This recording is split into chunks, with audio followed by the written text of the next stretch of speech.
Dave Ward and Friends is proud to be supported by Sonic Automotive. My family has driven a Sonic Automotive car for 12 years, and I know they're the best in the business. Whether it's purchasing a new or pre-owned car or servicing your current vehicle, let Sonic Automotive be your trusted car guides. Start looking for your new car at soniccars.com. Well, Houston, we've been through a lot together. We started in radio 60 years ago.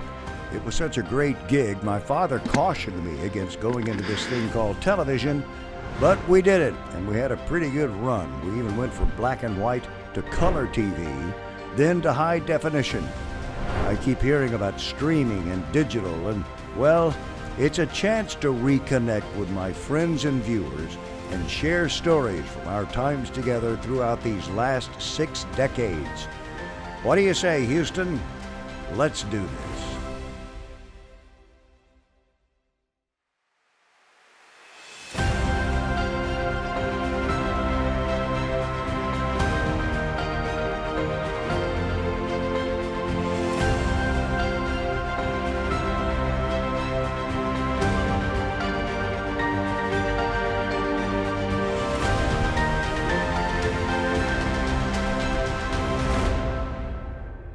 Hello, friends. I'm Dave Ward, and thank you for tuning in to Dave Ward and Friends. This is going to be a series of casual conversations with some great people I've met in my 60-year broadcasting career. You know, people have often asked me, what's the best part of that career? And my answer is always the same. It is the great people that I was allowed to meet and get to know as a result of that broadcasting career. One of those, number 7, quarterback for the Houston Oilers during the Luv Ya Blue era. And he's my friend, Dan Pastorini. Dan, thank you for being here, buddy. How are you doing? I'm doing great, David. You know, 71 years old, I'm still vertical, and I feel great, and life's pretty good. Yeah, well, I'm 81 and still vertical. You know, when you said 60 years, I'm going, God, I was 11 when he started, you know. That's awesome. That is awesome. Yeah, it's been quite some time here. And we went through quite some times back in the Luv Ya Blue era. We did. I don't really know where to start on that. It doesn't end. I know. It never will end, because people from that era, I get people come up to me every day and want to shake my hand and thank me for those years. And this is, what, 40-some years after the fact. Yeah. And they just won't let it die. And in their hearts, they talk about it. They get this faraway look in their eyes, like, you know, Shangri-La. And they remember that. And, you know, when they left here, it kind of killed us, because we don't really have a team to be loyal to. We're not Texans. We have nothing to do with the Texans. They don't really want anything to do with us. And we don't really have anything to do with the Titans. I mean, we have more history with the Titans, but in all the years, I've never been invited to come to Tennessee to be introduced to the stadium or anything like that. But, you know, we're kind of an anomaly, and we don't have a loyalty. We don't have a team that we can relate to, but we have the memories. And Bum always said that. He said they can never take the memories away. And that's true. You were a round 1 third pick in the 1971 draft. You made the Pro Bowl in 1975. I want to throw a few stats at you here. You had over 18,500 passing yards, nearly 1,600 completions, 103 touchdowns over that career. Fantastic. And I heard that in Santa Clara, you one time threw a baseball over a 10-story building. Tell me about that. It was on a dare, right? Actually, there wasn't really much of a dare. I was walking back from the cafeteria in mid-afternoon and getting ready to go across the street and have some beers with my buddies, and somebody yelled out of the dorm. They threw a baseball down.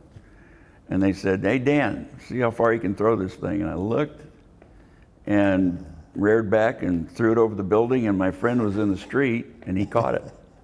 It kind of shocked me too. I did, you know, but that's kind of legendary. That's Swig Hall. That was our dorm my freshman year. And this was my sophomore year when we threw the infamous ball. Wow. Well, I was blessed with a strong arm. I just, God gave me strength there, and I didn't really, it was a natural thing for me because I was throwing rocks as a kid. I lived out in the country. My parents had a restaurant out there off the side of the road. I'd throw rocks at ducks, I'd throw rocks at birds, I'd throw rocks at everything, just kind of developed the natural throwing motion. I've never had any coaching throwing. And I remember asking you in another interview several years ago, what if it hadn't been for football? What would you have done? I had an opportunity to play baseball. In 1968, I was drafted by the New York Mets, and I was a shortstop. And at the time, I guess it was my freshman year in college, and I was playing the outfield. I played center field and played right field. Once I started playing right field, I really lost interest in baseball. Nothing happens out there in right field. But they wanted to draft me, and they drafted me way down low. I mean, like 590th pick. And they offered me pretty decent money, but they wanted to make a pitcher out of me because of my arm strength. Mm-hmm. And I thought, well, I'm a pretty good hitter. I'm a 300-plus hitter. I like to play every day, And, I'm sitting there 18 years old, 19 years old, and my father's there, and my father had the opportunity years before in his youth to sign with the Yankees, and his mother turned it down. My grandmother turned it down, wouldn't let him sign. And so I looked at my dad, and he said, Willie, it's up to you. He called me Willie because Willie Mays was my hero growing up as a kid. And I just, they offered me decent money, but I turned it down. And that was the same year they drafted a couple guys by the name of Nolan, Ryan, and Tom Seaver. And then the next year they became the amazing Mets and won the World Series, one and only World Series. So, and you would have been there as a left fielder, never. Right? Well, they wanted me to pitch, so I might have been in that rotation. It might have been Ryan, Seaver, and me. So it would have been interesting to come up with Nolan. Houston fans are just so delighted that you didn't do that you came to the Houston Oilers. And I know you threw that baseball over 10. I also know you can throw a football 85 yards. I seen that. I'll never forget. One time before a game, I was down there in the end zone, and you were warming up, and you fade back, and you throw the ball, and you faded back right there into the end zone, and you unleashed a pass, and I could hear it, Dan. It went.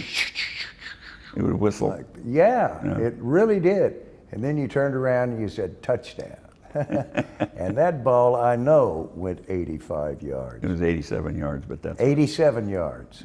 Yeah. Fantastic. I was showing off for you. Oh boy, you must have been. Tell us a little bit about the team charters and the locker rooms. You guys all got along pretty well, didn't you?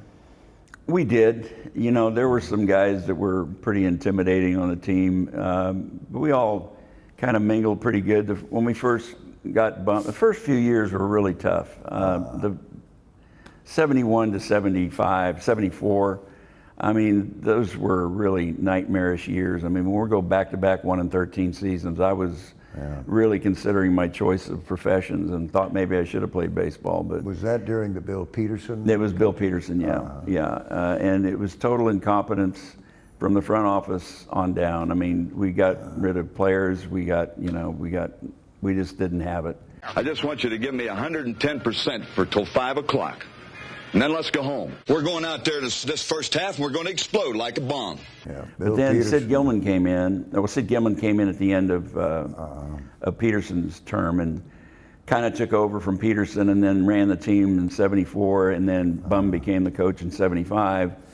And, everybody loved Bum. And Bum was just a refreshing diversion from what football is normally like.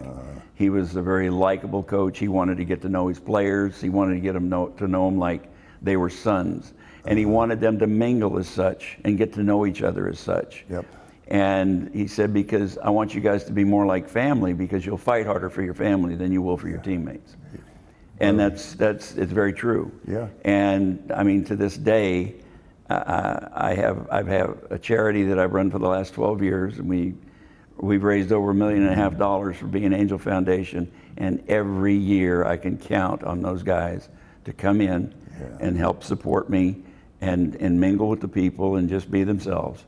And it's kind of a nice break for us because we have like a yearly reunion where we can all get together and share some old memories and some good times. Fantastic. Yeah. I've got to tell you one Bill Peterson story.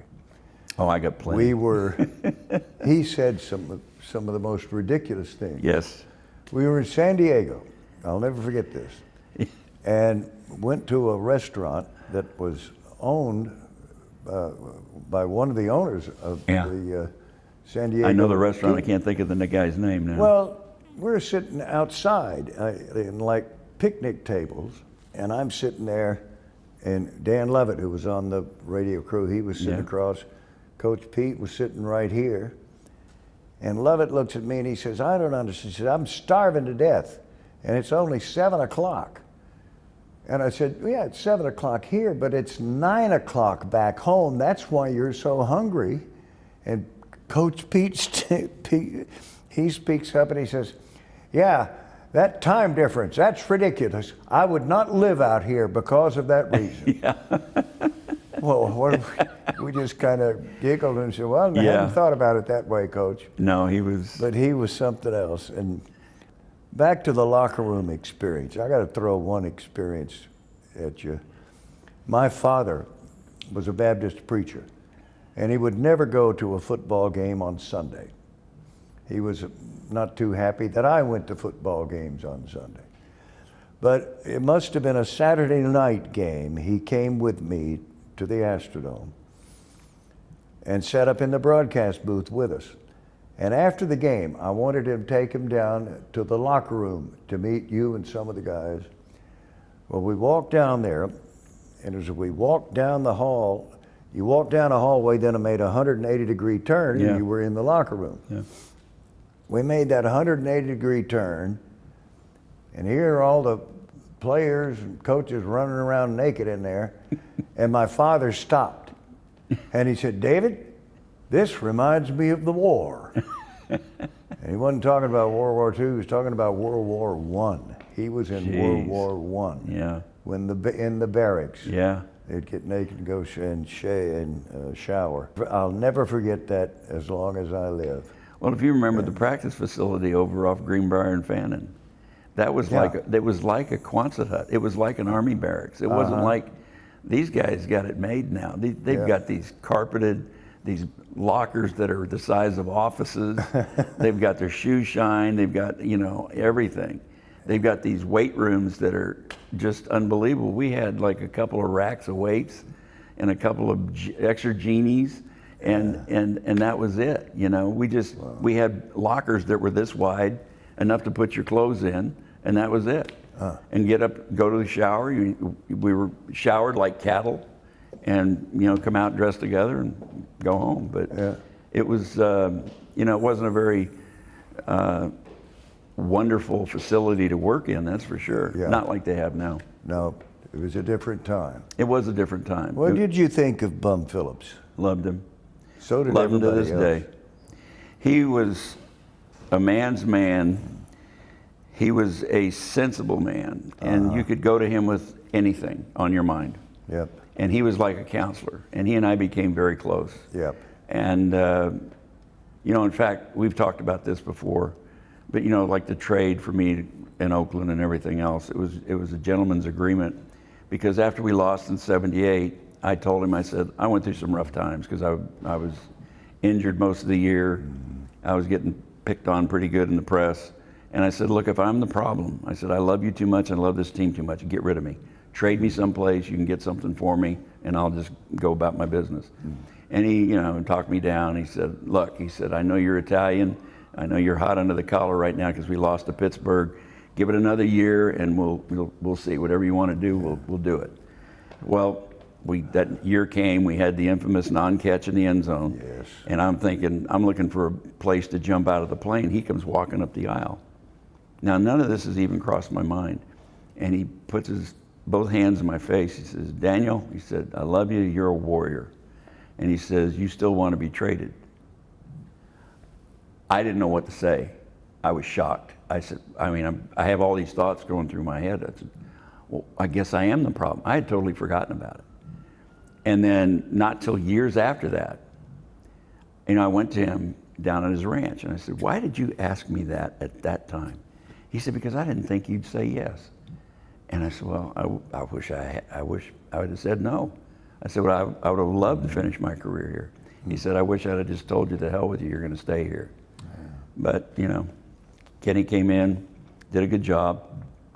And ironically, we beat them in Oakland, but, that was it for Bum, and that was it for me, too. At Sonic Automotive, we went from happy guests to happy owners. I felt right at home during the whole process. If my home only had a bigger garage for all those cars. Sonic Automotive has 13 stores in the Houston area, providing you 10 vehicle brands for new sales and services. Visit soniccars.com to find your new car.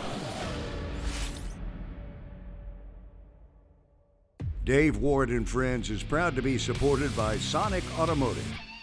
Let Sonic Automotive be your trusted car guys. Visit soniccars.com to find the location near you. What a time that was. I was, on the radio crew for a full 10 years. And after that second loss in Pittsburgh, Mm-hmm. You once told me this. The reaction from the members of the Pittsburgh Steelers as y'all were walking off the field. Yeah. Tell us that. We were walking off the field, naturally the fans, jumped down there and they're shoving guys. We're walking off the field and I've got Dwight White on one side and I've got Joe Green on the other side. And Joe Green's sitting there, you can see him patting my face and he says, don't hang your head. He said, you guys battled us to the end. He said, you got screwed in that call. Yeah. He said, this was your win. You guys should have beaten us. Yep. And I said, and that's, you see me, I pat him on the face and I said, well then go win it for our division. Sure enough, they went and beat Dallas, I think, that year. Yeah, they did. Who we beat in Thanksgiving. And then after that game, we flew back to Houston. Yep. And this was like a historical occasion. We came in from the airport. There must have been 200,000 or 300,000 people lining the freeway. You couldn't find a parking space. On the way in, down on the freeway. We get to the Astrodome, and it is jammed to the rafters, full of people. They drove the chartered buses right down there on the field. Yeah. And they had set up a little platform with a microphone. I don't remember who the guy was on the mic. But Bum got off the bus and walked over there. And I think he'd had a couple of drinks on the plane coming back.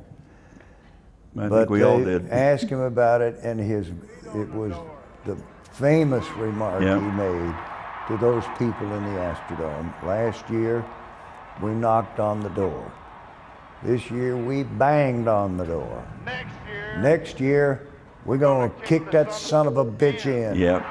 Dan, I have never in my life heard such a cacophonous roar. Whatever that means. From all of those people. I mean, it was so loud it would hurt your ears. But he had a knack for that. He was always had a knack for saying, it was all from his heart. Bum always spoke from his heart. Every team meeting we went into, it was all from the heart. Every pregame talk, it was all from the heart. Postgame, he was just a genuine man. What you saw was what you got. Yep. And he was the best man to play for. I've had players that played on other teams ask me, how was it playing for Bum Phillips? Man, I sure would have liked to play for him. Yeah. And there were a lot of guys that would have. And it was 3 weeks or so after that Bud Adams fired him. Yeah. And in a cold-hearted way. So, really, literally, it seems ironic, but Bud Adams and Bum Phillips died within 2 days of each other. Just I said something on a comment. It was spontaneous. I said, even in death, Bud won't let Bum have the media. It was kind of true, but sad. Truly.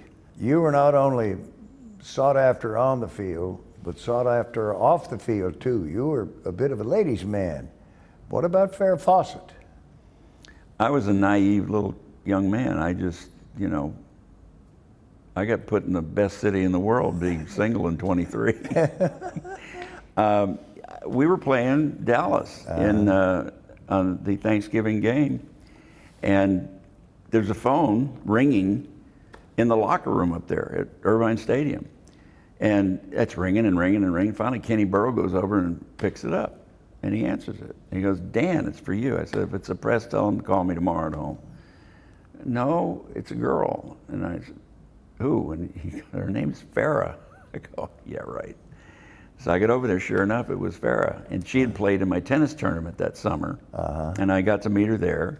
And that was it, So she said she was in town and wanted to know if we could get together. And I said, "Well, I'll check my schedule and let you know." I said, "I think I can work it in." But then we lost to Pittsburgh, went out to LA, and planned on spending the weekend with her. And she came over one afternoon and wrote, "I want to have your baby on the mirror in lipstick." And I never saw her again. Wow. I'll be done. So, I guess it was kind of a tonic for my butt. What the heck. Total change of subject. Tell me about Thank you. Tell me about the flak jacket. Flak jacket was a lifesaver, and it's been a lifesaver for a lot of quarterbacks, a lot of players in the game today. A lot of people don't know what we're talking about. Yeah. After broken ribs and injuries, who was it came up with this thing? Byron Donzies came into my room at the hospital, and I'd broken 3 ribs back here, in the backside, and he sticks his head in the door, and Mr. Pastorini, he comes walking in, and he's got a brown paper bag, and this guy's got a baseball bat, and I've told the story many times. I thought they bet the ranch, and they're going to pummel me to death and take me out of here in that bag. And I'm trying to reach the call for the nurse. So he just pulls this thing out like a giddy kid, and he holds it up against his ribs, and this guy bangs him 3 times with a bat. Wooden bat, not a plastic bat. And he doesn't even blink. And I go, "I want one of those." Yeah. So the prototype that I wore for the last, I guess it was 3 or 4 games of the regular season and all through the playoffs that enabled me to play was a Navy SEAL life vest. And I don't know if you've ever seen one, but Navy SEALs wear a lot of equipment. Yeah. And this life vest was just a pocket of air pockets that thick, about an inch or so thick, and it had a series running all the way around. If you poked a hole in one, it would deflate. But what this did was disperse the energy around you instead of on impact. So if I got a hit here, it would go, I wouldn't feel it there, it would just kind of go around. And it took, a lot away from the, being hurt, but they also shot me 24 times a game with Marcaine and Novocaine. Good heavens. And Dr. Fay, well, that really kind of was a mistake on my part. I should never have done that. I shouldn't have played. But you're young and you're ambitious, and you get the chance to be in the playoffs for the first time in your career, miserable career as it was for a while. And I was not going to be denied. You did what you felt you had to do. I did, and but those shots kind of killed the nerve to the serratus anterior muscle, and all that does is move your scapular out of the way when you raise your arm. And to this day, I can't. It just wings up. So that I had to play with a brace after that to hold that in, but I had lost a lot of zip on the ball. I couldn't throw it like I remember used to. the doctors, Dr. Fain and Dr. Kane. No pain, Fain. No pain with Fain and Kane. Fain and Kane. What was funny, he'd shoot me, and then he'd shoot me 12 times, and then he'd shoot me 6 times, and then another 6 times. And I go, what do you, he'd listen with a stethoscope. I said, "What are you listening for?" He said, "I wanted to see if I punctured your lung." I said, "How deep did you go?" He said, "All the way to your lung." So they have to get you on the inside, the meat on the inside of your ribs as well as the meat on the outside. Good heavens. Yeah, not fun. Well, I can remember on many charters coming back from wherever we were, Earl Campbell would be so full of painkillers. I mean, he took a beating too. Yeah. He'd get up in the front of the plane and take the stewardess microphone, and over the PA system, he'd stand there and sing Willie Nelson songs. Yeah.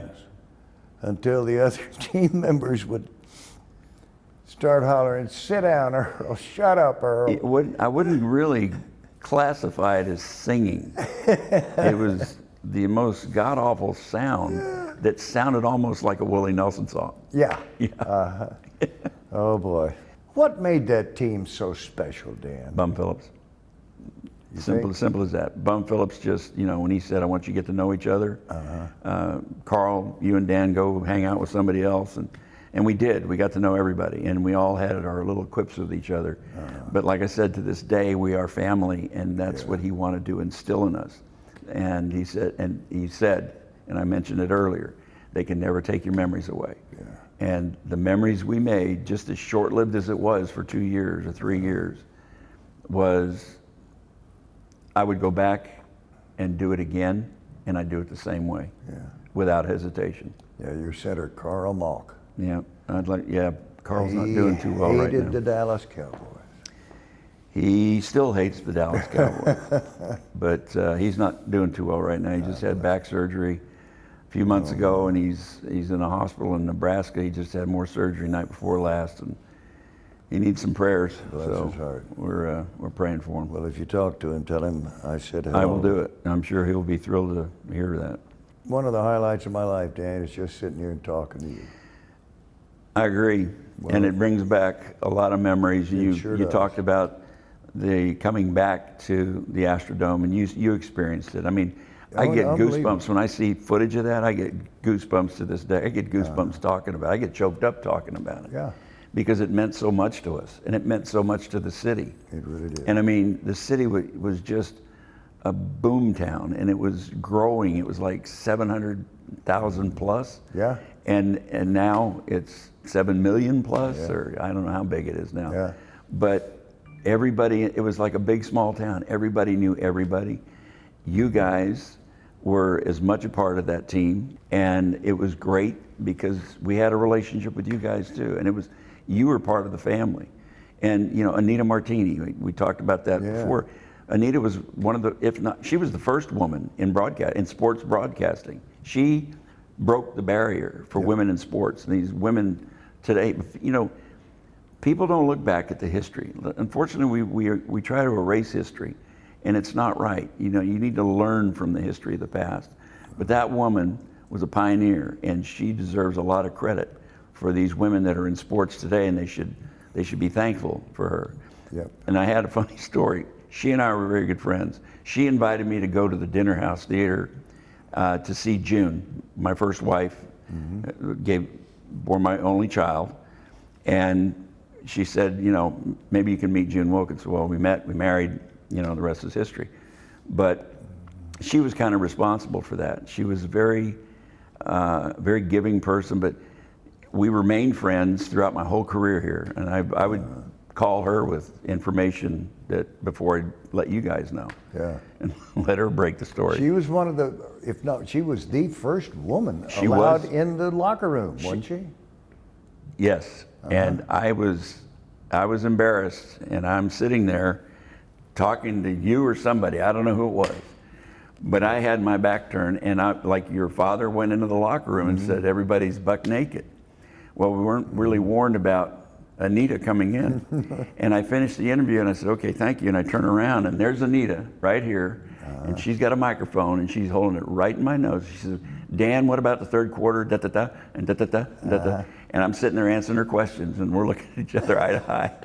And then she said, thank you very much. And she turned around and walked away. And I told her after that, I said, the only thing that really hurt my feelings, you never glanced down once. So there I was. That was one of her first interviews too. So, wow. But God love her, God rest her soul. She was a sweetheart. She really was. She truly was a lovely, lovely lady. Yep. Well, this has been a wonderful time, Dan. I can't thank you enough. Thank you for bringing back the memories again. Friends, thank you for being with us for Dave Ward and Friends. I'm Dave Ward. Thank you. Buckle your seatbelts, friends. You won't believe the VIP perks that Sonic Automotive is offering you. $500 cash toward a new vehicle, $250 cash toward a pre-owned vehicle, 25% off any repair or service, and more. Thank you, Sonic Automotive, for being the official sponsor of the Dave Ward and Friends podcast. To see the VIP perks they're offering my friends, visit soniccars.com.